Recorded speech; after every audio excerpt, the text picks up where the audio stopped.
Olá, gente! Bem-vindos ao meu canal. Sou Teresa Cárdenas. Hoje vamos a falar de quê?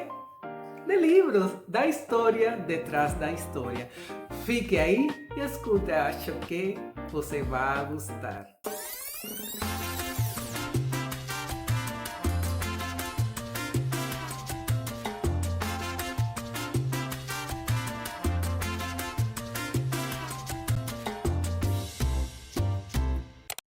Bom, vocês estão acostumados um pouco, e eu também, né?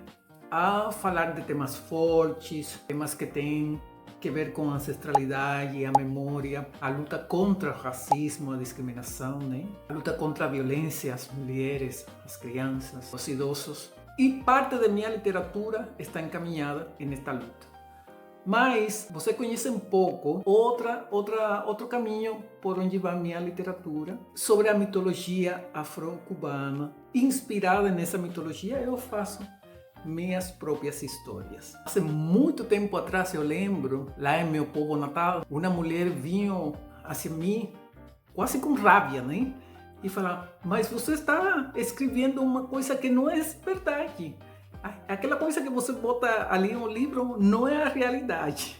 Eu falo: minha filha, eu estou fazendo outra realidade inspirada em crenças, em mitos, com a imaginação de outras imaginações. E ela falou isso porque é um conto que eu fiz há tanto tempo, gente. Esse conto tem mais de 25 anos. É um conto que se chama Fum Fum. Yoruba significa coisa branca. É um conto muito pequeno que eu quis fazer ao redor da ideia da criação das estrelas, da lua. No conto eu faço algo que boto um personagem, Fum Fum, e o personagem só pega com a mão, com os dedos, a ponta do universo e volta, né? E lhe dá volta. Porque eu falo no conto que no princípio o universo era branco. E que este personagem dá volta e todo se volve oscuro, negro, hermoso. Bom, essa é minha explicação da criação da lua, as estrelas, os astros. E ela me falou: não é assim, isso não é assim. Bom, eu vou falar hoje sobre essa literatura de imaginação que está poblada de personagens como Fum Fum e de outros personagens de orixás, as lendas de Sopo, né? Que é muito próprio da cultura africana também. Personagens que são animais que falam, os pataquis. Um livro que eu publiquei aqui, que se chama As Trapalhadas de Mulo, que o título original é O Pataqui de Mulo. Mas aqui tivemos uma conversa com a gente da editorial, né? Porque aqui não é muito comum essa palavra, pataqui. Lá em Cuba, pataqui é a palavra Yoruba para falar das lendas, aqueles contos narrados por conta-contos, por griots, que tem uma ensinança, que tem uma moraleja, como falamos lá. Tivemos que tirar o pataqui, né? Porque não era muito conhecido aqui no Brasil, e botar As Trapalhadas de Mulo. Mas os pataquis, as histórias, as lendas, forma parte da literatura oral que toda criança, branca ou negra, escutamos em Cuba em algum momento.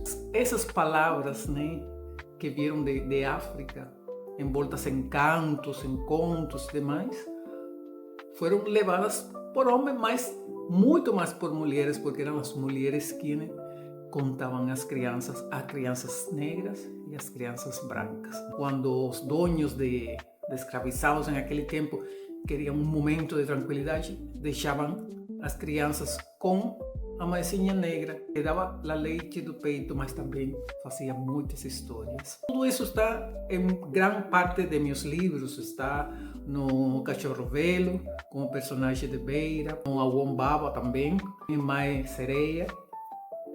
Ao final, é uma homenagem àquelas mulheres que levaram a palavra e se transformou em resistência, em memória, em amor, em acolhimento, né?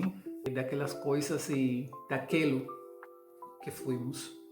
Parte das coisas que eu escrevo neste caminho também trazem toda esta memória, mais a memória imaginativa, a memória onde os personagens que podem ser animais, que tomam decisões drásticas, que são personagens que são deuses que conseguem trocar a vida de muita gente, que conseguem dar um caminho a alguém que não sepa, né, que fazer nesse momento. Bom, muita coisa. Aqueles primeiros livros foi este que tenho aqui, Contos de Macucupé. Foi o segundo livro que eu escrevi. Eu faço da primeira criatura criada por Deus. Eu falo que foi um gato. Depois eu consegui publicar lá nos Estados Unidos e em Canadá essa história independente. E saiu Olho de Jogo, que é o primeiro conto desse livro, Contos de Macucupé. Belíssimo, onde eu falo que Deus é uma criança, mas que a primeira criatura que fez não foi o homem, não foi um gato. Né? E eu falo da mensagem do Deus, de Deus criança, gente, com um gato. Falo de a sereia. Essa é uma das histórias de contos de Macucupé. Aqui no Brasil eu publiquei Contos de Olofi pela editorial Lê de Minas Gerais. Também é um livro que fala destas histórias, como foi que o Omar, né, conseguiu esse cor. Falo da história de Iku. Iku, na religião afro-cubana, no Yoruba, Iku é um orixá. Acho que aqui também, né? É um orixá que é a representação da morte. Eu falo nesta história que um dia que Iku, gente, estava farta, né? Cansada de ser a morte. Quando ela vinha, os demais saíam fugindo. E ela foi, falou com Deus: eu não quero mais ser a morte. Né? E é o caminho de Deus a ver quem pode tomar esse cetro, né? Fazer esse trabalho tão duro. Aqui tem também uma história muito... Eu quero fazer essa história em um livro independente. É uma história que se chama Leri. Leri é cabeça, no Yoruba. E que é corpo, né?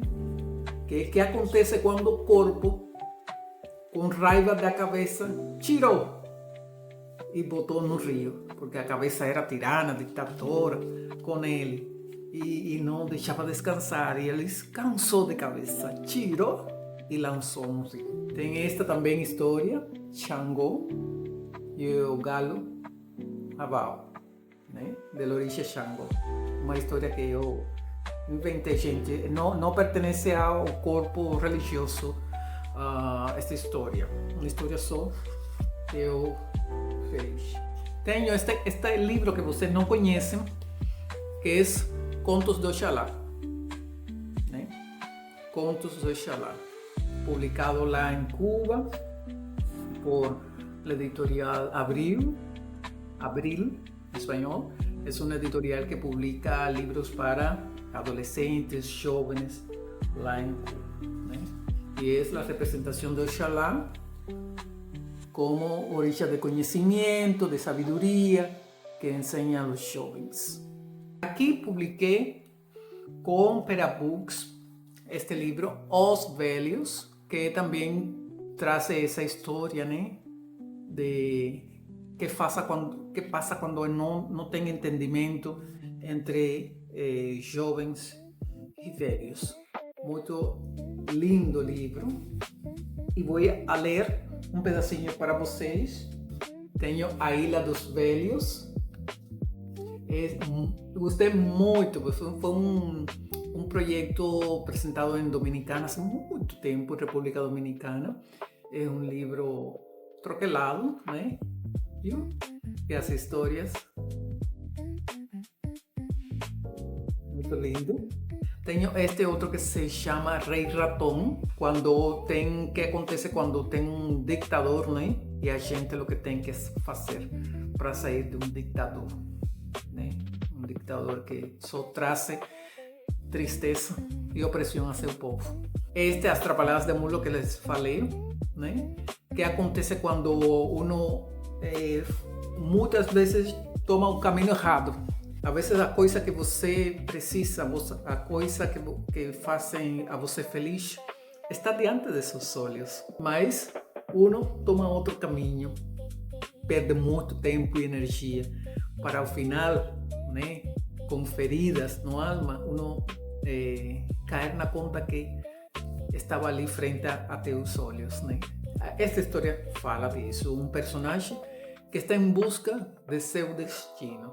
Foi publicado aqui por Palas, um livro muito lindo, maravilhosa edição, muito elegante, fina, é um doce este livro, né? A ilustração é maravilhosa. Obrigada, Edson, tá?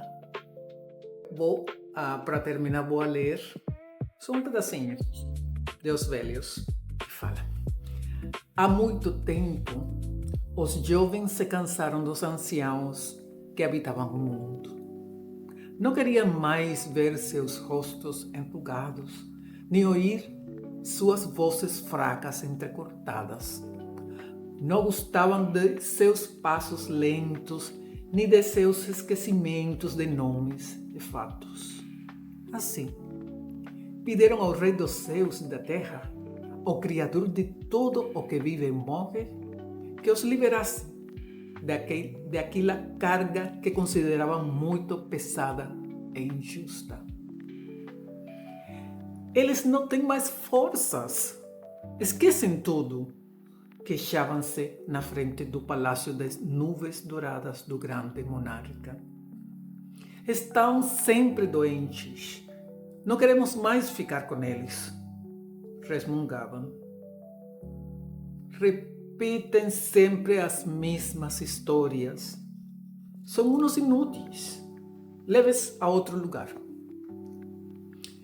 De sua altíssima torre, o monarca levantou um braço e seu irúquere de contas brancas rempejou sob o brilho do sol. Os jovens, em señal de respeito, guardaram silêncio.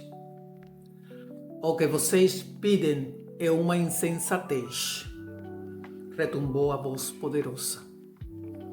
Não levarei os velhos a lugar algum. Eles fazem parte da minha criação, tanto quanto vocês. Se não querem mesmo vê-los, podem ir embora daqui. Quero seguir lendo, eu gosto muito. Os jovens se entreolharam, inquietos. Não esperavam essa resposta. Um murmúrio percorreu o grupo. Finalmente, um deles perguntou: mas para onde iremos? Nunca nos afastamos desta planície. Minha criação é vasta e fértil. Podem ir aonde você quiserem, respondeu o Criador de todas as coisas e desapareceu no ar junto com seu palácio. Os jovens decidiram partir naquela mesma noite. Aonde vocês estão indo? Perguntavam os idosos. Fiquem conosco, precisamos de vocês. Mas eles tomaram um caminho sem olhar para trás.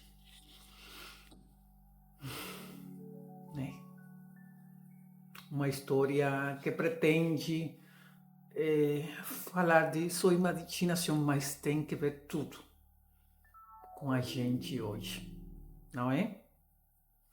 Bom, uma história de sabedoria, de conhecimento e de novos começos, tá? Bom, muito obrigada a vocês que ficaram até aqui, eu agradeço.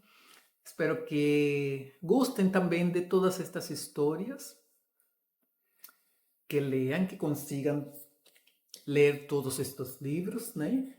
Que foram publicados aqui no Brasil para vocês. Tá? Muito obrigada, gente. Nos vemos.